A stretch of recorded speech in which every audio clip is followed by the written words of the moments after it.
Depuis quelques années, les nouvelles technologies révolutionnent les entreprises, plus précisément l'organisation du travail. Comment arrivent-elles à s'organiser pour faire face à la concurrence?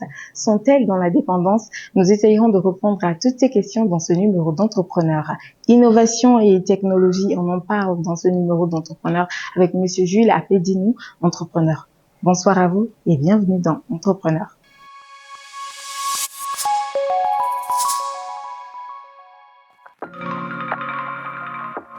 Devenez partenaire, sponsor ou annonceur et bénéficiez de notre large réseau de clients. Appelez dès maintenant le 91 59 73 96 92 71 08 15. Entrepreneur, le rendez-vous des bonnes affaires.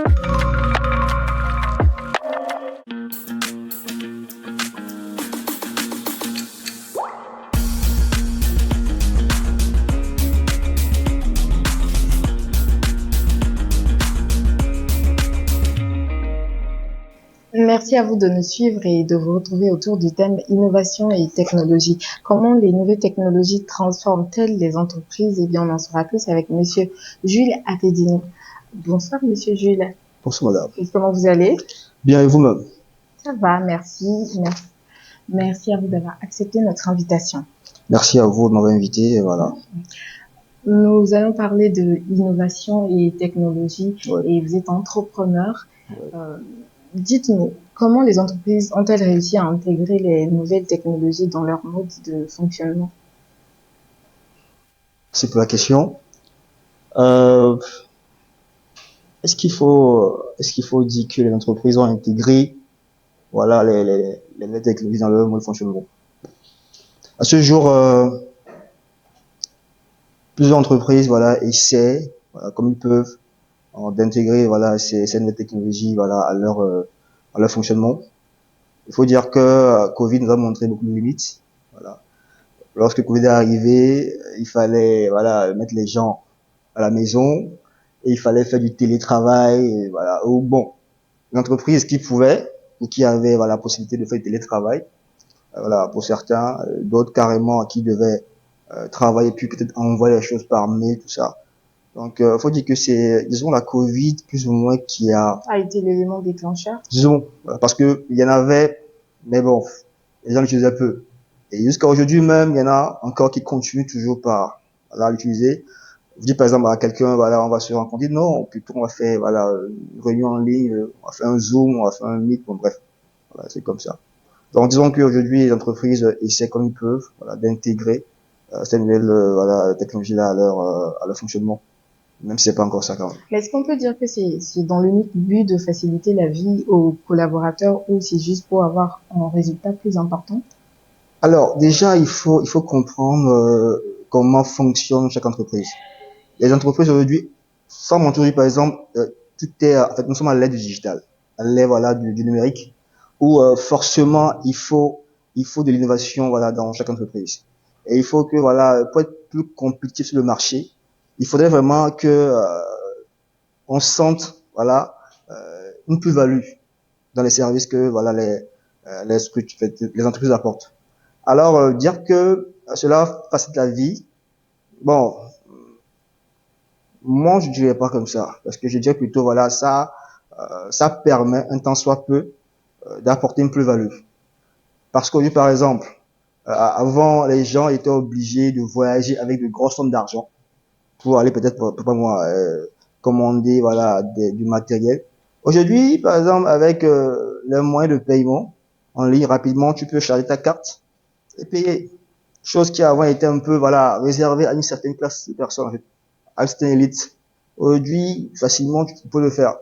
Et dans les entreprises aujourd'hui, il y a plusieurs moyens qui permettent de pouvoir rapidement optimiser sur le travail. Donc, je ne dirais pas faciliter, mais plutôt, voilà, rendre de façon plus optimale les services que proposent, voilà, les entreprises. Vous venez de dire tout de suite qu'il y a certaines personnes préfèrent faire leurs réunions en ligne. Est-ce que les nouvelles technologies n'amènent pas plutôt certaines entreprises à sombrer dans la dépendance? Je peux aller. Ok, voilà. En fait, je disais dépendance par rapport à quoi? Oui, par exemple, vous imaginez, les gens sont accrochés à leur téléphone. Oui, par exemple, imaginez, votre portable est déchargé. C'est du stress. Justement, si je travaille avec le téléphone. Voilà, du stress. Les gens aujourd'hui sont dépendants de leur portefeuille. Faut dire aujourd'hui, par exemple, faut dire aujourd'hui que effectivement l'intégration, voilà, de nouvelles technologies liées, voilà, à la digitalisation de beaucoup de services font que les gens deviennent, je vais pas dire paresseux, mais bon, deviennent un peu, voilà, habitués, voilà, à un certain mode de vie. On n'a plus forcément besoin d'aller faire la queue. C'est pas moi, au service de passeport, par exemple, ou bien nationalité, même par du commissariat, pour faire sa pièce, c'est pas pour faire une pièce donnée. On peut le faire en ligne. Aujourd'hui, les gens sont un peu dépendants. Il y a certaines personnes, par exemple, ils peuvent même plus se lever, aller marcher quelque part pour aller, c'est pas moi, au restaurant. Ils sont chez dans leur maison, ils commandent depuis leur maison. Alors, revenons maintenant à la question du télétravail, c'est pas moi, ou bien de ceux-là qui utilisent voilà ces moyens, ces canaux digitaux là pour leurs réunions, leurs rencontres en ligne et tout. Comment mesurer la performance de la personne qui est derrière? Parfois, les personnes, on fait les réunions, mais les gars ne sont pas concentrés. Ils allument leur caméra, je sais pas, parfois même ils changent juste voilà, la photo, en fait, le truc là, le profil, et ils font autre chose. Donc, dépendant, moi, Ça je peut dirais se comprendre pour quelqu'un qui fait plusieurs choses à la fois. plusieurs choses. Comment vous avez réunion, vous devez normalement participer à la réunion. Parce qu'après, il y aura les comptes rendus et tout. En fait, la performance là-bas, moi, la performance là-bas, c'est pas optimal. Oui, on dira, oui, il est en réunion, voilà, il gère un tas d'autres choses, tout et tout. Mais bon, je me dis, c'est pour moi ça. C'est mon avis personnel. Je peux me tromper, hein, mais bon, je me dis que c'est pas, en termes de performance, c'est pas tellement ça. Je me dis, il y a des personnes même qui sont dans le même pays, dans la même région, dans la même ville, voilà, le même quartier même, voilà, le même bureau même, en fait, la même entreprise, le même immeuble. Même il Mais bon, on vous dit, on fait un call en ligne. Bon, ça, je comprends pas. Donc, je peux un peu vous rejoindre pour quand on parle voilà, de dépendance. On fait un call. Mais il suffit de faire une réunion dans une salle, on fait la réunion. Mais non, chacun son écran pour, voilà, pour balader. Bon, c'est vrai, il y avait Covid. On avait instauré ça, mais il n'y a plus Covid.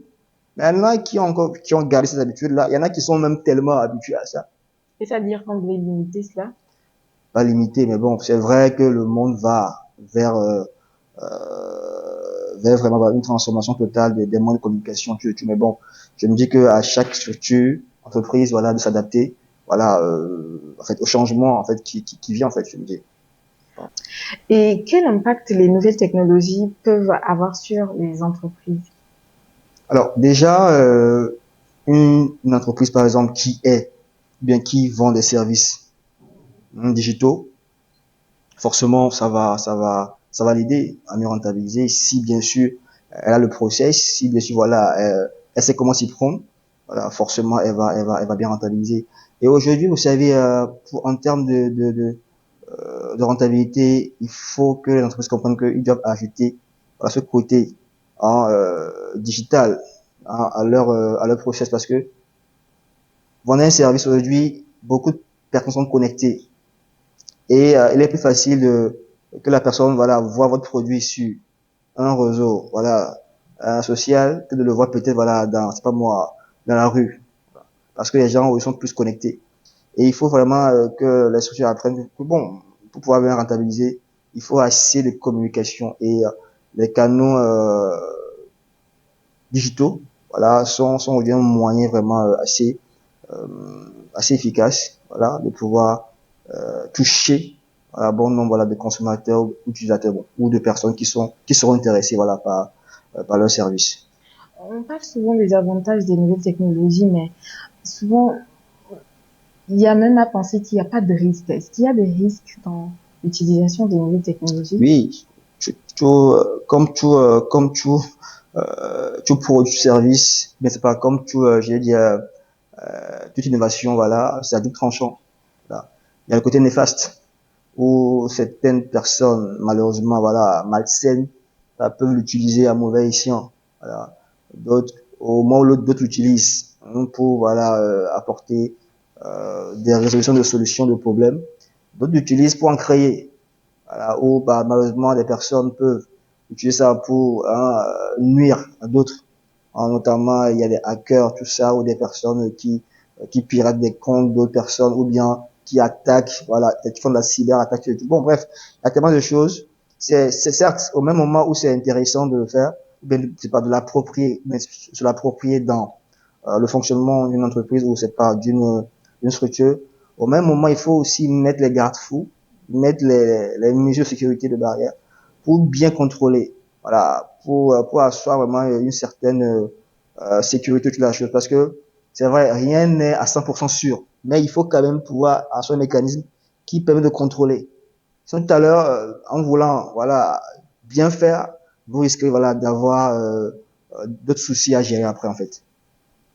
On vient aussi de parler d'impact. Est-ce qu'il y a un impact des outils de collaboration en ligne sur la productivité et la communication au sein des entreprises? Alors, par rapport à ça, ce que nous prenons, voilà, certains outils qui sont aujourd'hui intégrés à certaines structures où voilà, ça entre dans la gestion, voilà, ça rentre dans la communication. Oui, ça permet d'aller vite. Aujourd'hui, voilà, beaucoup de personnes intègrent certains réseaux, voilà, sociaux à leur fonctionnement, ou bien certains mettent en œuvre certains voilà, canaux de communication en interne. Oui, ça permet d'aller vite. Avant, je prends l'exemple banal, avant les téléphones, c'était des téléphones il fallait tourner. Ça a évolué, après c'est les téléphones à touche. Aujourd'hui, nous avons voilà les combinés. Oui, voilà, c'est les écrans, voilà, tactiles. Et on évolue. Aujourd'hui, au sein de notre aussi, voilà, avant c'était des téléphones assez compliqués à utiliser. Aujourd'hui, il y a des voilà téléphones avec c'est pas mal factuel et tout.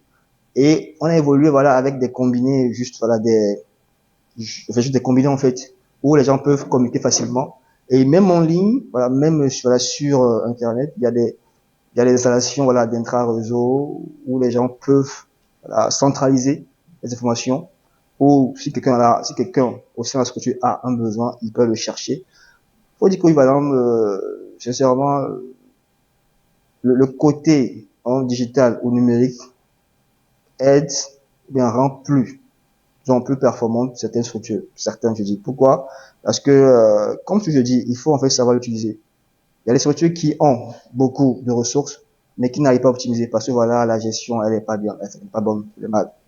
Mais on peut dire qu'aujourd'hui, le fait d'intégrer voilà ces outils-là améliore de façon considérable la communication et l'interaction entre voilà les employés, entre les collaborateurs aussi est améliorée parce que vous n'avez plus forcément besoin de vous lever pour aller peut-être parler à un collègue ou c'est pas à un collaborateur qui est à l'autre bout là-bas. Il faut voilà lui envoyer un message, c'est pas moi lui envoyer c'est pas un test, voilà il le reçoit ou bien lui envoyer un document ou bien voilà l'imprimer, lui amener tout et tout, ou lui envoyer peut-être voilà via un canal voilà intranet tout ça, il va le regarder et après il le repose.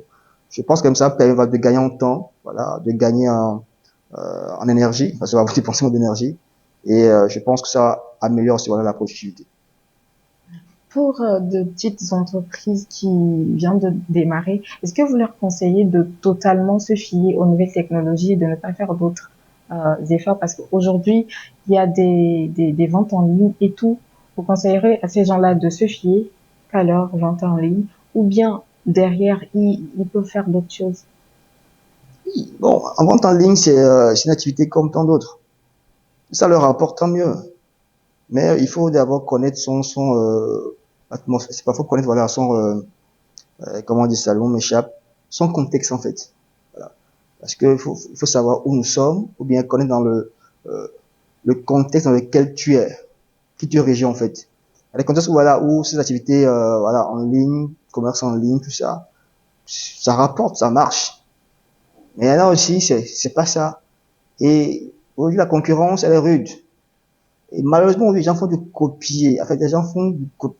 Dès que quelqu'un fait quelque chose qui marche, tout le monde court vers ça. C'est le bon exemple que l'on doit suivre. Ce qui fait que on sature le domaine. Et quand le domaine est saturé, ça devient évident que bon, c'est plus tellement évident, voilà, de rentabiliser là-bas.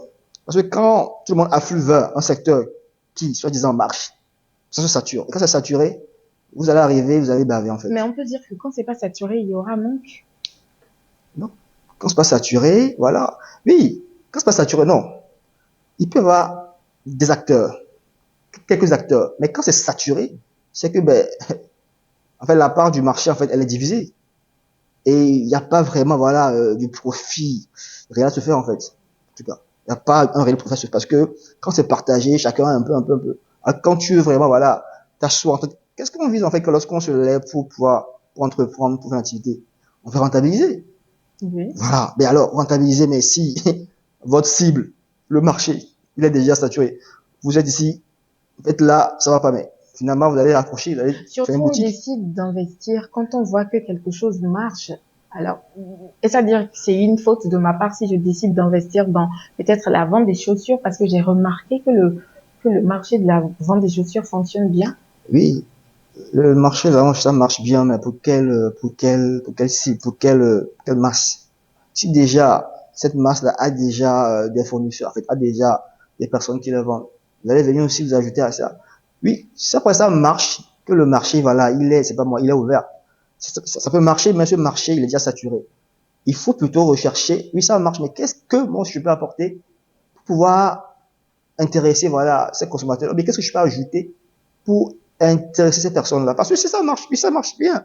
Mais si moi, si je viens se m'ajouter, est-ce que j'aurais vraiment ma On part? dit toujours, excusez-moi monsieur, que Oui. chacun aura sa part de client. Oui, c'est comme, voilà, quelqu'un nous a dit la dernière fois, voilà, que, ben, écoutez, nous sommes dans un marché, voilà, de vente de, voilà, de gari. Bon, on aligne les bonnes dames sont alignées, voilà, ou bien c'est pas, les tomates, elles sont alignées. Vous arrivez, bon, c'est peut-être celle-là qui vous fait un beau sourire. Ou c'est pas moi, qui arrive à vous amener vers elle. C'est vers elle avec que vous allez aller. Mais écoutez, il y a certains secteurs où ça ne marche pas ainsi. Et aussi, je dis, tout dépend de ce que vous voulez. Si vous voulez gagner un peu, en fait, vous voulez gagner de quoi suivre chaque jour, il n'y a pas de souci. Mais si vous voulez vous imposer comme le leader dans le domaine, c'est pas ça. Il faut trouver quelque chose, plus ou moins, que le commun n'a pas encore vu.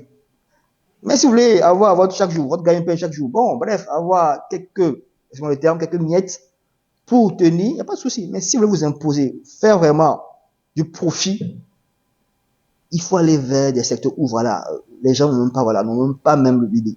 Et là, vous vous imposez. Donc, ce que je peux dire. D'accord. Est-ce que des solutions de collaboration à distance peuvent influencer l'organisation d'une entreprise? Ça dépend.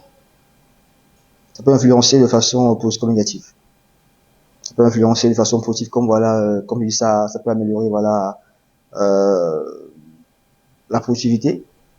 Comme, voilà, j'ai plein de débuts où le collabo, voilà, peut être, on dit télétravail, il est à la maison, mais il fait autre chose.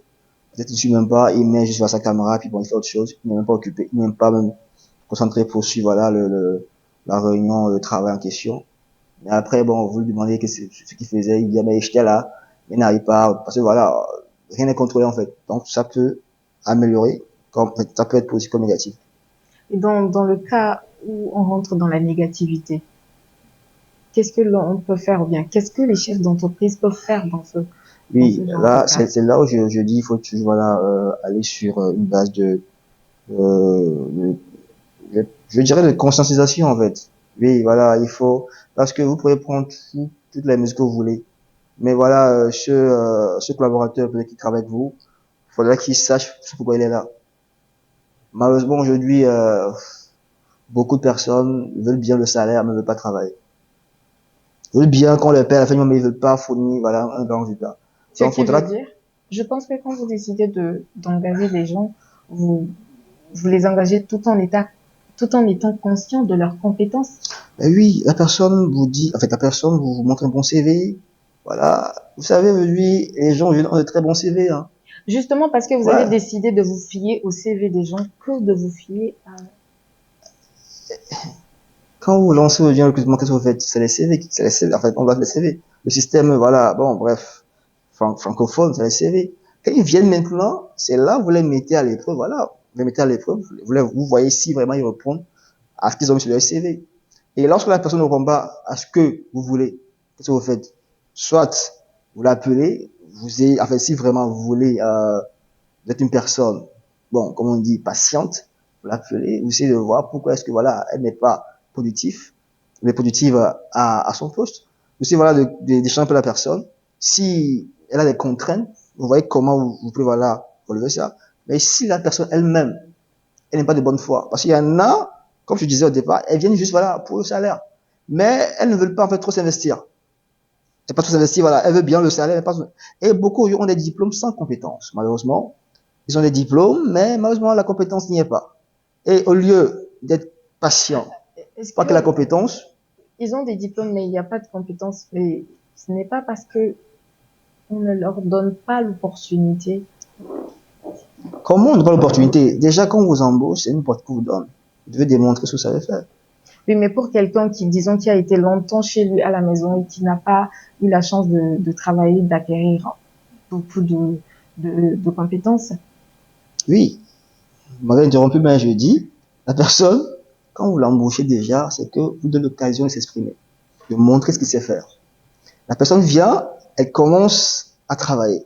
Si réellement elle n'a pas la compétence, ça voudrait dire que normalement, elle est patiente pour apprendre, pour vraiment, voilà, se perfectionner, voilà, pour, quand je dis que, voilà, quand ça va pas vous l'appeler, pour voilà, essayer de voir, de comprendre un peu tout, c'est qu'effectivement, vous êtes patient, vous voulez que la personne puisse rester avec vous. Donc, vous allez essayer de comprendre. Si ça, c'est les problèmes de tout là, vous allez, mais si la personne elle-même n'est pas prédisposée à ça, parce que les personnes, malheureusement, oui, sont sincères, et malheureusement, bon, elles ne veulent même pas. Vous faites tout pour, voilà, investir en elles, mais bon, elles trouvent que vous les fatiguez, en fait. C'est ça qui est dommage en fait. Vous mettez tout à la disposition, vous mettez la logistique qu'il faut, mais la personne, elle n'est pas prête à ça. Elle fait le minimum et attend retour à la fin du mois. Alors que vous, entrepreneur, vous avez une jeune entreprise qui commence, qui prend des personnes avec qui elle doit travailler. Ces personnes-là sont censées vraiment, en fait, se donner à fond, même si elles n'ont pas forcément la compétence qu'il faut. Elles peuvent l'acquérir en étant patient et en travaillant acharnement. Mais au jour de nos jours, malheureusement, il y a certaines personnes, c'est pas tellement ça. Elles veulent juste gagner rapidement, mais ne veulent pas s'investir à fond. Voilà un peu. Donc, ces personnes, par exemple, vous mettez à leur disposition tout ce qu'il faut, comme technologie, tout et tout. Si une personne ne veut pas, ou bien ne veut pas accepter qu'elle n'a pas telle compétence, et veut travailler pour l'acquérir, ça ne marchera pas. Ça ne marchera pas du tout. Voilà un peu. Est-ce que dans ce cas de figure, les chefs d'entreprise peuvent penser à former des gens qu'ils recrutent avant de les mettre à leur poste? Pour une jeune entreprise qui démarre, forcément, elle veut des personnes qui ont de la ressource, forcément. Et mais Justement, si une ces jeune personnes, entreprise oui, qui démarre oui, aussi n'a pas assez de moyens pour payer justement, voilà pourquoi quand c'est comme ça, ok, faut que ces personnes-là qui viennent aussi se disent si elles prennent des personnes peu qualifiées, voilà, mais qui ont soif, qui ont faim d'apprendre pour évoluer l'entreprise, ben ça marche. Ça veut dire que c'est complémentaire en fait. L'entreprise, voilà, est patiente, voilà, essaie voilà, de voir un peu les points forts de la personne, l'espace là, et les points faibles, essaie de les renforcer. Voilà un peu. Voilà. Mais si la personne n'a pas soif, ben là, c'est autre chose. Y a-t-il des défis liés à la cybersécurité auxquels les entreprises sont confrontées? Mais oui, aujourd'hui, le monde tend à devenir digital. Bon, le monde digital, et ça s'amplifie. D'ici, c'est pas 5 à 10 ans, beaucoup de solutions voilà, seront purement digitales. Donc, il faut qu'il y ait une réelle sécurité. Sinon, ben, euh, malheureusement, dans un milieu, on innove, ça crée en même temps, voilà, des personnes mal intentionneuses qui vont venir, voilà, pour créer, voilà, des troubles, malheureusement. C'est ainsi va la vie, en fait, quoi. Donc, forcément, il faut que, il y ait une réelle, voilà, préparation, mais une réelle, planification, voilà, de la sécurité, de tout ce qui est système, voilà, de digital au sein de l'entreprise, pour Et, éviter des intrusions, en fait. est-ce que vous pourriez nous dire quels sont ces défis? Oui, ces défis, voilà, c'est vraiment voilà, de renforcer tout ce qui est, en fait, de renforcer la sécurité en termes voilà de tout ce qui est système informatique, tout ce qui est voilà système de communication, tout, parce que si aujourd'hui vous mettez en place un bon système de communication, un bon système voilà de je sais pas moi de tout ce qu'il faut, mais que vous ne prenez pas les mesures pour vous protéger, vous n'avez pas pris le temps voilà de penser à certains contours. Tout à l'heure, ben, vous ferez pirater. Et si vous êtes une structure voilà qui fait, je me rappelle, il y a un moment là, il y a les serveurs de je sais pas de qui, c'est Facebook, je sais pas, ou Microsoft qui a lâché. Les gens étaient un peu la tête. Et voilà, je suis quoi, je suis une nuit, mais c'est pas moi, juste quelques heures là. Mais pour dire quoi, ça par exemple, on ne dira jamais. Est-ce l'œuvre d'un cyberpirate? Est-ce l'œuvre, voilà, est-ce que c'est juste les serveurs qui ont lâché? Voilà. Pourquoi ça a lâché? Bref, vous ne le saurez jamais parce qu'on ne le dira pas. Mais ça peut être aussi l'œuvre de ce petit malin, voilà, qui veut juste, voilà, fatiguer un peu, voilà, ces géants, en fait.